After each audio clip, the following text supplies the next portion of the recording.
I completely forgot the idea of movement. That didn't interest me anymore. Already in the 1940s, Duchamp had struck blows for space versus time in the readings of his works. In 1948, for example, he published one of his sequestered notes on the fourth dimension in Mata's periodical Instead. The note on the subject of cast shadows is headed probably to relate to the notes on four-dimensional perspective. Likewise, I would argue that this fabulous George Kachur 1946 photograph titled Duchamp Descending a Staircase, I would argue that here Duchamp resisted the chronophotograph-like approach realized in the later Eliosophan image and literally stopped time, instead imposing his powerful shadow, long a sign of higher spatial dimensions, on the staircase. Try to argue the plastic duration Duchamp had asserted in one of his notes for the large glass, to which he added a footnote in the white box of 1966. I mean space into time.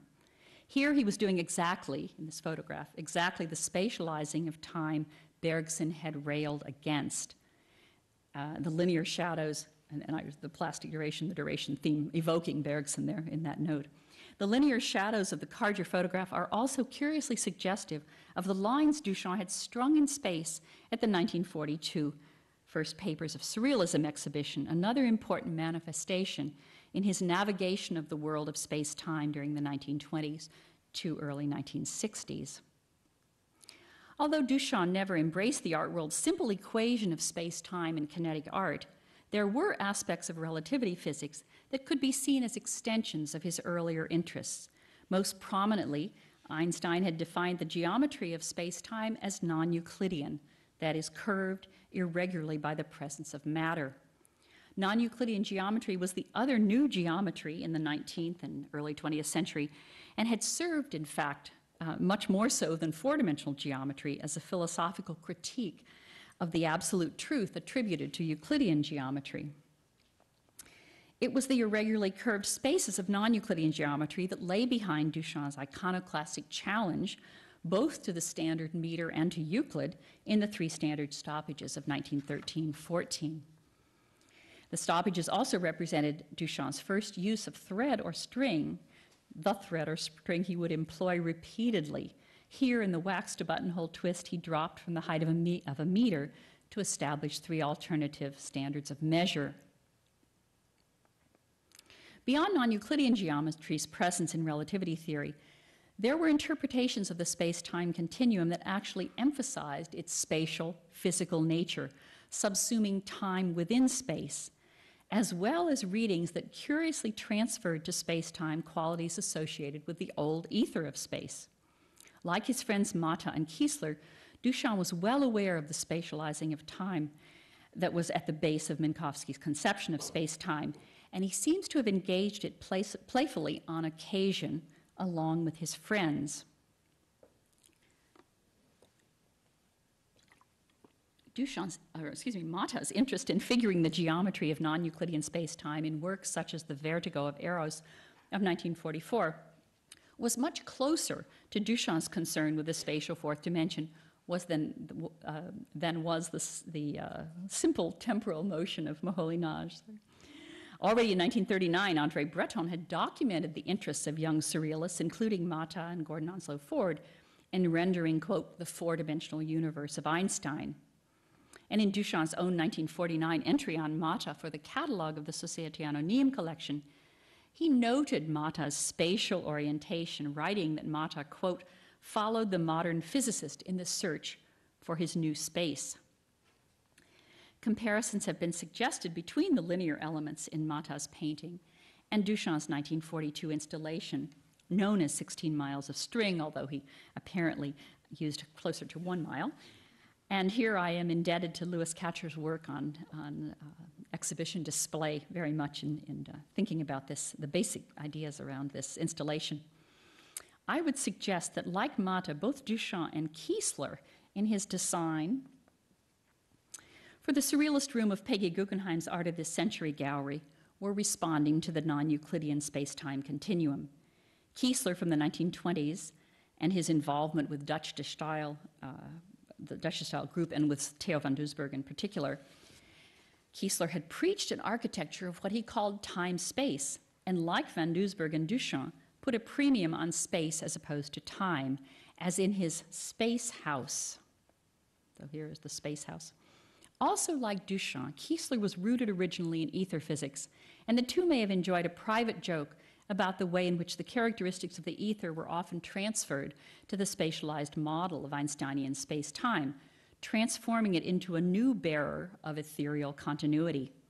In particular, string could serve as a metonym for the, quote, fabric of space-time, a phrase we're certainly accustomed to, and as an extension of the language in which the ether had regularly been discussed as a fabric or textile. As John Poynting had declared in an address to the British Association for the Advancement of Science in 1899, as we watch the weaving of the garment of nature, we resolve it in our imagination into threads of ether spangled over with beads of matter. We look still closer and the beads of matter vanish. They are mere knots and loops in the threads of ether. Duchamp himself was fascinated by knots. One of the notes in the green box declares, "Buy a book about knots." And in spring 1946, having volunteered to help pack up André Breton's books, he spent several hours, instead of packing books, inventing a new knot for Breton, as he explained when Breton returned surprised that no books had gone into any boxes. There's work to be done against this backdrop of play with string on the part of Duchamp and Kiesler during the 1940s. From 16 Miles of String and Kiesler's deep involvement with string and woven materials in his space house, to Duchamp's playing the cat's cradle string game in Maya Deren's 1943 film, Witch's Cradle. According to Louis Kachur, Deren's film, shot at Art of This Century, was screened in rough cut in Kiesler's studio. This photograph of Duchamp in Deren's film appeared in an article by Nicholas Callas in the first issue of the avant-garde journal Transformation, edited by Harry Holtzman and published in 3 issues in 1950 to 52. Duchamp was on the board of consulting editors for Transformation, and his presence there, along with Stuart Davis, Buckminster Fuller, and others, was certainly another conscious act of self-definition. It was an unusual context for Duchamp, with Einstein and Heisenberg looming large, but he certainly embraced the larger view on the masthead that, quote, art, science, technology are interacting components of the total human enterprise. Without their probably ever realizing it, Duchamp had more of a kindred spirit at Transformation than he knew in the painter Stuart Davis, who likewise represented an alternative to the increasingly prominent abstract expressionism. In the 1930s and 1940s, Davis had found critical support for the abstract style of works such as Hot Stillscape for 6 Colors of 1940 in the specific spatialized readings of Einstein's space-time continuum, known as, quote, the block universe. In that view, the individuals are conceived as moving according to their world lines through a permanent four-dimensional structure. Of Davis's many statements related to this subject, today one will have to stand for all. This is Davis speaking. In contrast to ordinary methods which present on a canvas observations made in time and are therefore to a degree unrelated, this system, and it is an elaborate system that Davis works out, brings into one focus and one place the past, present, and future events involved in the act of observation of any given subject. Whether Davis ever encountered J.W. Dunn's book, An Experiment in Time of 1927, that book set forth a similar spatialized block universe conception of space-time. Duchamp cited Dunn's books in a footnote in the white box, indicating that readers might wish to consult his books, An Experiment in Time of 1927 and Serialism, or the Serial Universe, of 1934. Adding that footnote in 1966 was a conscious means for Duchamp to tie his earlier speculations on the fourth dimension to more recent literature of the Einstein era. Dunn's Experiment in Time provided an overview of early 20th century ideas on the spatial fourth dimension, blending them with relativity theory in a distinctly spatial mode. Reducing time to an individual's passage through space, Dunn offered a strongly atemporal view, which would have appealed to anti-Bergsonists like Duchamp, as well as the young Robert Smithson. Smithson, with his deep interest in science and mathematics, also owned Dunn's book and was to become, in fact, the most sensitive artist reader of the green box and certainly of the white box notes in the mid-1960s.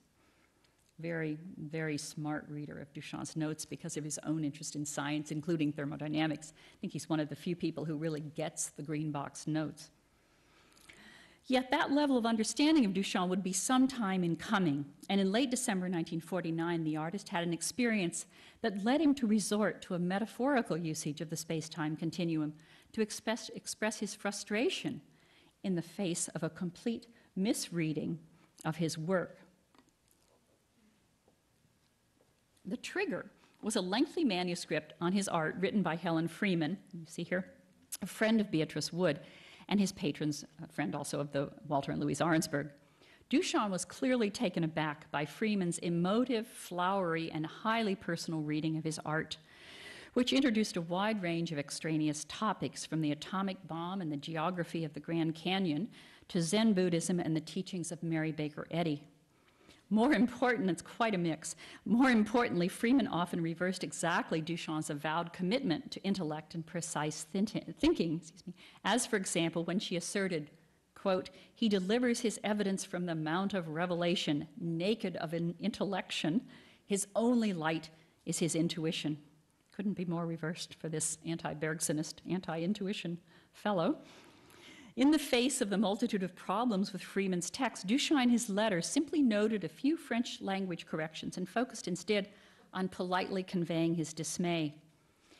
After reading the 24 pages twice, I found myself realizing a wonderful non-dimensional, timeless continuum where wordless thoughts through paints are the only apparition transferable to another human being. Now, if you accept for a moment the complete dissociation of the signer of this letter and the hero of your perception, I can tell you that it is very sad for the artist in general not to be conscious of what his work carries or implies and not to be able to realize that what he wants to express has nothing and can't have anything to do with the inner significance. The complete divorce you divulge so rightly makes me think of the unimportance of the nonsensical entity of the artist as opposed to the almighty position of the work, in relation to which the artist is only a blind medium. Bête comme un artiste, stupid as a painter, seems to apply perfectly, he says. Long live the works, superior animals in a timeless and adimensional world. Here in 1949 are the roots of Duchamp's famous 1957 lecture, The Creative Act, in which he would describe the artist as a mediumistic being for whom the spectator determines the work's meanings and ultimately the artist's reputation. This was not a happy conclusion at this point for Duchamp, who had planned for his large glass notes to serve, quote, like a Sears Roebuck catalog, to accompany the glass and to be quite as important as the visual material. No wonder then that he responded so warmly on December 25th, Christmas Day, 1949, to a 40-page text Jean Suquet had sent him that was based on the latter's careful study of the 1934 Green Box notes. By contrast, it was the space-time continuum as a non-dimensional, timeless continuum, an adimensional world that embodied for Duchamp the helplessness of the artist in the face of wrong-headed interpreters. And in truth, the chances of his viewers fully understanding the playful physics of the large glass were made far less likely by the paradigm shift that relativity theory had ushered in, sweeping aside both the spatial fourth dimension and the ether physics in which the glass was grounded. So we're coming to the end here. In his later comments on science, Duchamp would be remarkably self-deprecating about his knowledge of the subject, and an overview of his experience over 50 years sheds light on why that would have been so.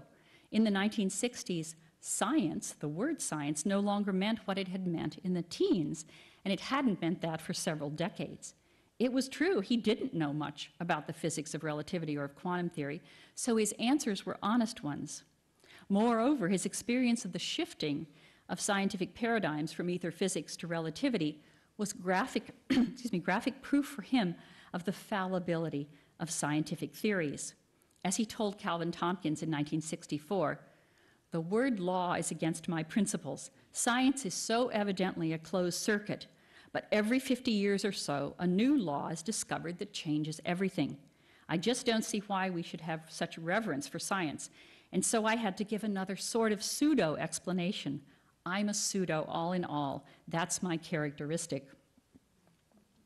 Yet by those terms, Jarry too would be termed a pseudo, and in fact, so would the mythical ether that had so stimulated both Jarry and Duchamp. Duchamp's view of science, in fact, was in tune with the increasing recognition in the 20th century that science is not some kind of absolute truth, but a quest for the best fit of theory to known facts at a given moment. The ether had served a very productive role for 19th century scientists, and equally so for early 20th century artists and writers who responded so creatively to its highly suggestive vision of continuity. But Duchamp had felt the brunt of the paradigm shift to Einstein, as his comment, quote, "The public always needs a banner, whether it be Picasso or Einstein," makes perfectly clear. Cycles of 50 years likewise came to be a part of Duchamp's musings on the artist's dependence on the spectator for his reputation, and he talked of finding his true audience in 50 to 100 years. That renewal began to happen for him in the 1960s, as it did for the spatial fourth dimension. Wouldn't Duchamp have been surprised to see this fourth dimensional space chess set, first marketed in 1969, the year after his death? Its appearance was just one sign of the recovery that would continue through the later decades of the century up to the present moment. And they cheat a little bit here. It's space chess, and yet down here it enumerates actually time is the fourth dimension still, but they're really putting forward the fourth dimension and the space theme, very characteristic of that moment. Given Duchamp's career-long interest in string, it is fitting that it was string theory in physics, with its talk of 10 or 11-dimensional universes, that played a key role beginning in the early 1980s in further popularizing additional dimensions of space. In fact, string had also been the context of Duchamp's last New York gallery show, his posthumous inclusion in the 1970 Sidney Janis String and Rope exhibition. If viewers in 1970 missed the degree to which the 3 standard stoppages or 16 miles of string served as markers of identity at key points in Duchamp's career, for us, they can now be recognized as signs of his pre-Einsteinian and post-Einsteinian worlds. At the same time, along with his 1916 With Hidden Noise, they remind us of how prescient was the web of works and ideas of this remarkable artist of shifting identities. Thank you.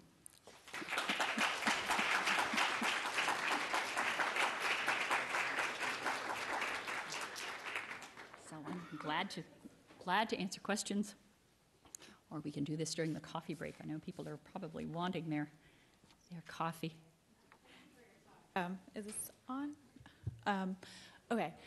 I'd like to go to your discussion about Duchamp and his sort of denial of the the non-intellectual aspects of this, because I'm thinking of ether physics as being grounded in sort of the spiritualism movement of the turn of the century, and so I guess I'm wondering, how does his embracing of these ideas fit within the larger context? Is he unique in this? Are there artists that are thinking of the fourth dimension as a more mystical or spiritual, religious space, however you want to think about it?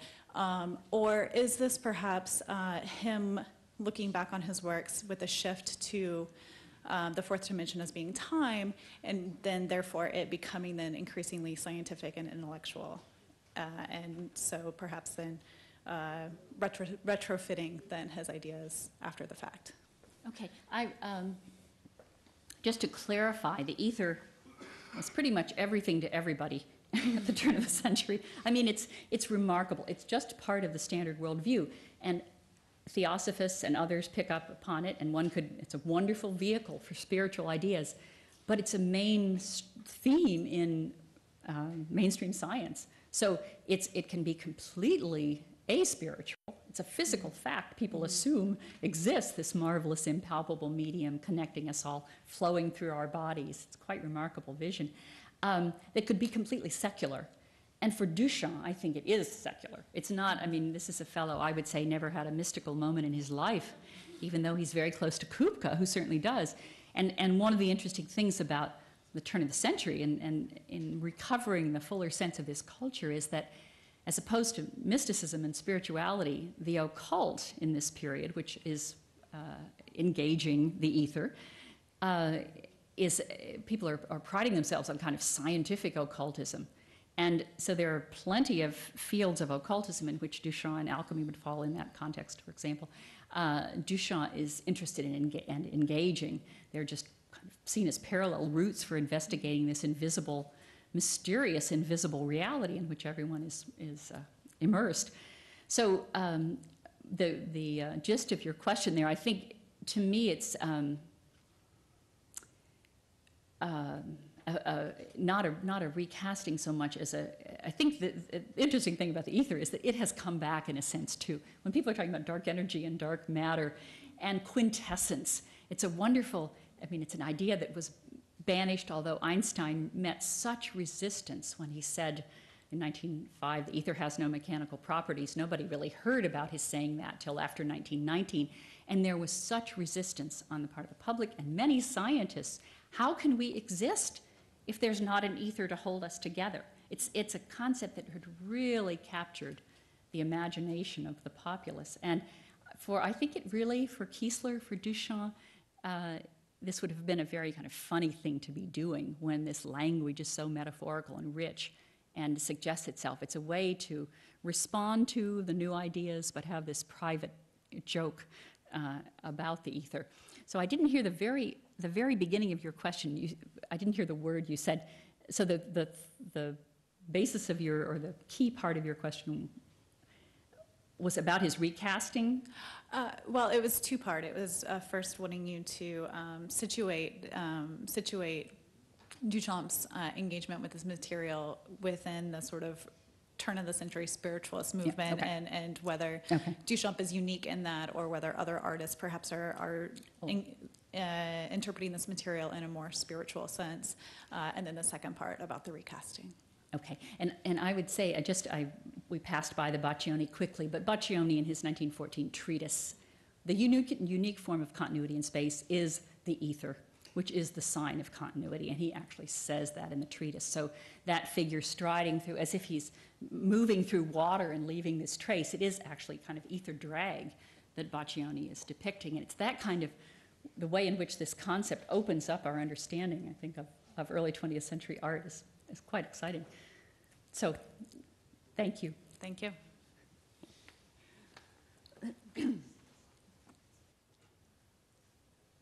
Excuse me, Linda, I know that we have to be conscious of our own space and time here right now, but I can't resist asking you if you would mind just reflecting a little bit upon a portrait actually that I know you've really just seen in the flesh a short time ago, but I very much enjoyed your discussion of the Kiesler-Duchamp relationship, and one of the most intriguing portraits to me upstairs is that fabulous, very bizarre, full-length portrait by Kiesler, which shows, of course, Duchamp nude to the waist, except for a tie and, clothes, of course, with a pair of pants and mismatched shoes.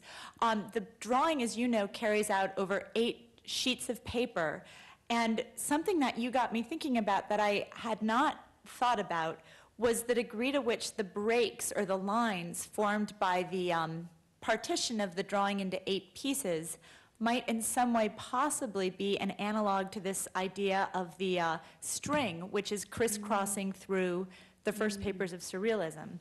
At any rate, it's a portrait, obviously, that presents lots of food for thinking about the interaction of these two people, and I realize I'm asking really for your thoughts off the cuff, but I wondered if you'd be willing to say anything about that portrait based on your thinking about the relationship of Duchamp and Kiesler.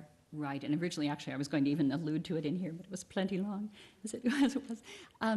It's such a great work, and it's actually Anne and Jim who, at the Museum of Modern Art, got those drawing pieces back together with that frame, which was clearly Kiesler's intention, which is fantastic. He called those works, those portraits, galaxies, and Kiesler's idea of the endless house and this boundlessness, I think also is very much tied up with earlier thinking about the ether, in fact, and there's a graduate student in architecture at UT right now who's writing a dissertation on Kiesler, and we're kind of working together on this ether issue for him. So galaxy, the universe, boundlessness, all of those things come together. And it's interesting because then if you're thinking about, yes, there's string as sign of the fabric, but it's a sign of continuity as opposed to disjunction. And curiously, that portrait really is about disjunction and segmenting.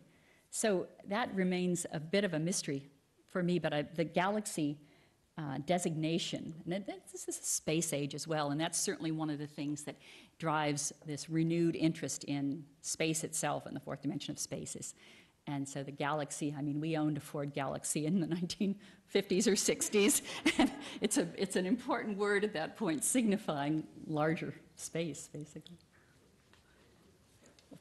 I have a quick question over here, too. My understanding was that Duchamp went a little beyond the basic science and considered men and women in different dimensions. He kind of played with that a little bit more, especially you see it in like the large glass, the bride on the top, the bachelors on the bottom. Can you talk about that for a few minutes? Yes, and it's in that context. I think he's thinking about gender and dimensionality, and really the purpose of making the bride four-dimensional as opposed to the three-dimensional bachelors is just one more way of making this unreconcilable difference between the world of the bachelors and the world of the bride. So if they're in three dimensions and she's in the fourth, she's really beyond their reach. And actually there's a wonderful Devo song from 1983 called The Fourth Dimension, and the guy, forgotten which member it is who wrote it, had lost his girlfriend, and he says she drew a line in space and walked right into another place. She's living in the fourth dimension. And he did that because he felt she was so irretrievably gone. And that's certainly what Duchamp is trying to express here, too. And then what's been interesting in looking at the science is the way in which he mobilizes the science to express this difference as well. The bride is free of gravity, floats in this kind of undefined ethereal realm, and the bachelors are in a three-dimensional perspective construction. Everything is falling. Gravity is just, drops are falling, weights are falling. And it's part of that larger